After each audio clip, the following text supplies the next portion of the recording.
Gosh, what did the stock market do today? What did the doctors say today? How do I feel right now? Whatever is popping out at us in the immediate, in the short term. And for me, that's important because a part of my role in this church is to be a leader, a spiritual leader. So part of my responsibility is to help discern with the rest of the leadership the purposes of God for our congregation. I like the image of leadership that Stephen Covey talks about. He said, it's like you're in a dense forest out in the Amazon. You have a troop of people with razor sharp machetes, and they're hacking their way. They're hacking a trail out of the forest to try to make it to their destination. And he says the role of the leader is not necessarily to be the first one out in the pack with the machete.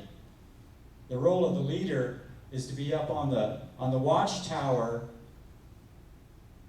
making sure that those people are hacking in the right direction. You see what I mean? And that's a part of what my responsibility is. Now, that's kind of difficult for me because I love to have the machete in my hand. And I want to be right out there. I want to be on the front lines on the ground level, hacking away. But you called me to stand in the watchtower to try to discern, and this is especially true in the church, because God's ways are not our ways. We don't know. We don't know exactly how God might want to take our congregation. It may not make sense at all from a, quote, worldly perspective. But you called me to stand in that tower and to try to interpret or discern God's voice so that our congregation is fulfilling its divine destiny. So that's what leadership to me is. Being a good leader is not being a good manager. We need good managers too. Now the good managers will make sure the machetes are sharp. And we need sharp machetes, but leadership is different. It's making sure that we get where we need to go. Well, all of that to say, that's a part of what my intention is when I get into the quiet and start to listen again and start to focus my vision again, so that I'm not blinking at this and blinking at that and blinking at every little thing that comes along and reacting to life. So if we want to develop that kind of spiritual insight, the vision of the third eye, we don't blink. And secondly, we don't forget. We don't forget. We don't forget. I read from Rumi, who's the Sufi mystic. In Islam, there is a practice, and particularly in Sufism, known as the zikr. And the zikr is something Connie practices every day. The zikr literally means the remembrance. It's simply a devotional practice, a prayer that's repeated numerous times a day. The same thing is true in Western contemplative spirituality, in monastic life. That's why in many monasteries there's a ritual of praying 5 times a day. Why 5 times throughout the day? What's the point of it? It sounds kind of legalistic, doesn't it? But the idea is that we would remember throughout the day what life is truly about, to be called back to the deeper reality, to remember. It's the remembrance. And quite often, as we go through life, we just forget what life is really about, who we are, and whose we are, the source of reality. So, if we want to develop that eyesight, we need to be going back to that place daily, not just on Sunday morning.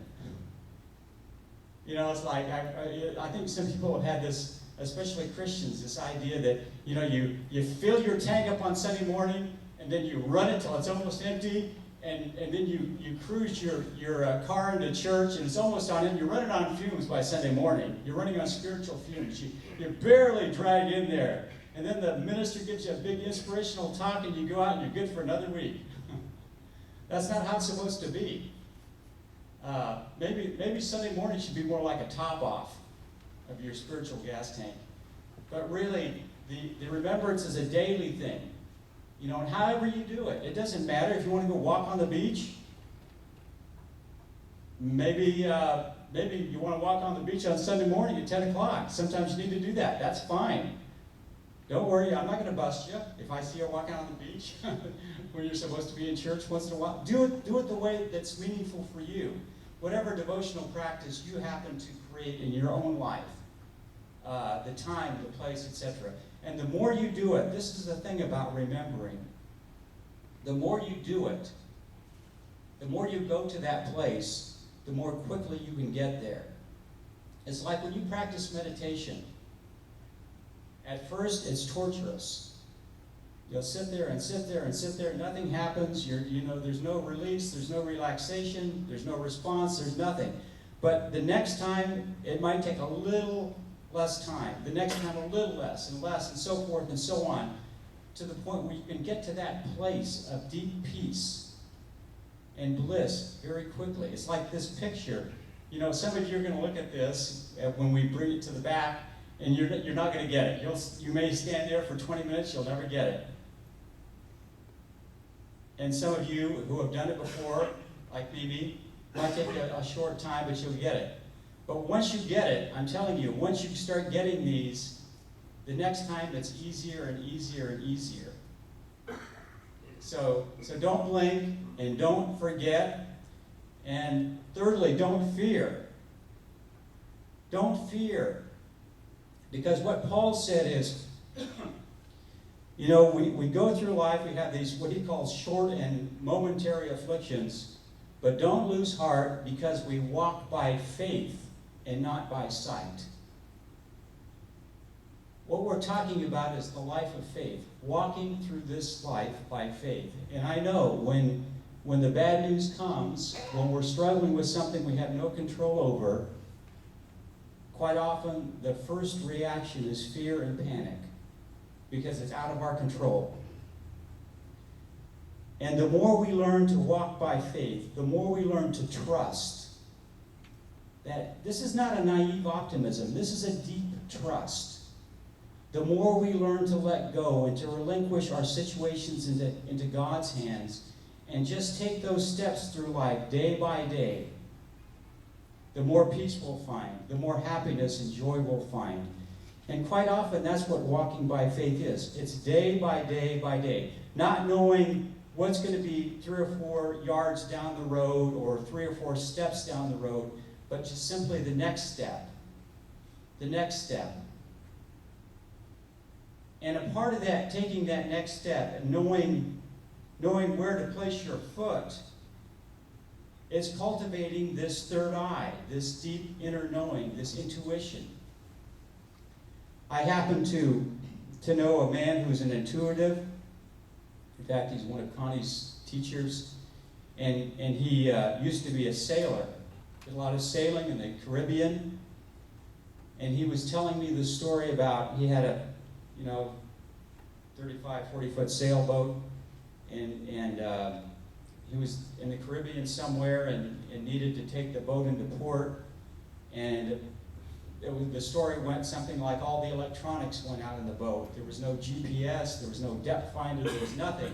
And he needed to bring the boat into port at night, and it was a treacherous area. And there were coral reefs, and it was a very dangerous situation.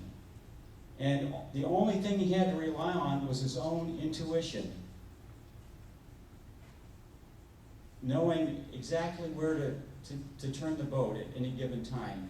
And remarkably, he docked the boat with no damage. He just, somehow, he said, he learned in that moment that there was this deep inner source of truth, this small, still voice that he could follow that would guide and direct him.